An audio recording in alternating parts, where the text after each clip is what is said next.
কতগুলো বিষয় আগামী জুলাই গণ অভ্যুত্থানে শহীদদের স্মরণে বগুড়ায় ডিজিটাল স্মৃতিস্তম্ভ উদ্বোধন করেন বিএনপির ভারপ্রাপ্ত চেয়ারম্যান তারেক রহমান।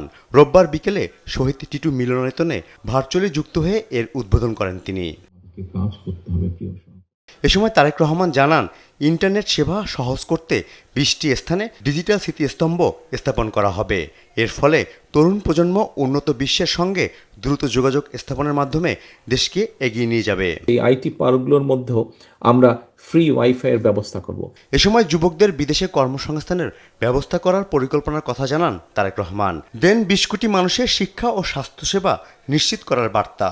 জাপানে কি কি কর্মসংস্থানের ব্যবস্থা আছে, মধ্যপ্রাচ্যে কি কি কর্মসংস্থানের ব্যবস্থা আছে, কিভাবে আমরা চীনে শ্রমিক পাঠাবো, কিভাবে ইউরোপে পাঠাবো আমাদের মানুষদেরকে। কিন্তু শুধু শুধু পাঠাবো না, আমরা তাদেরকে ভাষা শিক্ষা দেব, তাদেরকে বিভিন্ন প্রকার ট্রেনিং আমরা দেব, যেই কাজটি সে গিয়ে ওখানে সহজে যাতে সে চাকরি পেতে পারে। অ্যান্টি স্লিপার টেকনোলজি ও সফট টেক্সচারটাই নরম ঘাসের স্পর্শ, সাপোর্ট গ্রাস ম্যাট, নান্দনিকতার ছোঁয়া। দেশের অর্থনীতি ভেঙে পড়েছে উল্লেখ করে বিএনপির ভারপ্রাপ্ত চেয়ারম্যান বলেন, অরাজকতা শুরু হয়েছে, যা মোকাবেলায় দেশবাসীকে সতর্ক থাকতে হবে।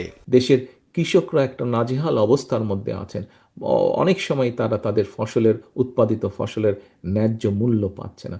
বাজারে ব্যবস্থার মধ্যে যেভাবে ভেঙে পড়েছে, যেভাবে বিভিন্ন দুষ্ট চক্র ঢুকেছে, তার থেকে এটাকে বের করে নিয়ে আসতে হবে, যাতে মানুষ সহজে ন্যায্য মূল্যে তাদের নিত্য প্রয়োজনীয় দ্রব্যগুলো তাদের হাতের নাগালের মধ্যে পায়। এ সময় ইনকিলাব মঞ্চের আহ্বায়ক ওসমান হাদির কথা স্মরণ করেন তারেক রহমান। ওসমান হাদির প্রতি সম্মান রাখতে দেশে শান্তি প্রতিষ্ঠায় সবাইকে এগিয়ে আসার আহ্বান জানান তিনি।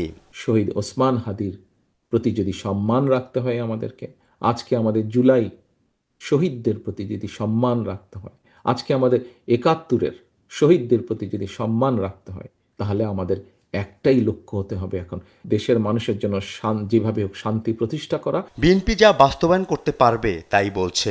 জনগণকে বিএনপির প্রতি আস্থা রাখার আহ্বান জানান তারেক রহমান। যেটা বলি আমরা, সেটি আমরা নিজেরা প্রথমে চেষ্টা করি। ফররুখ বাবু, দেশ টিভি, ঢাকা।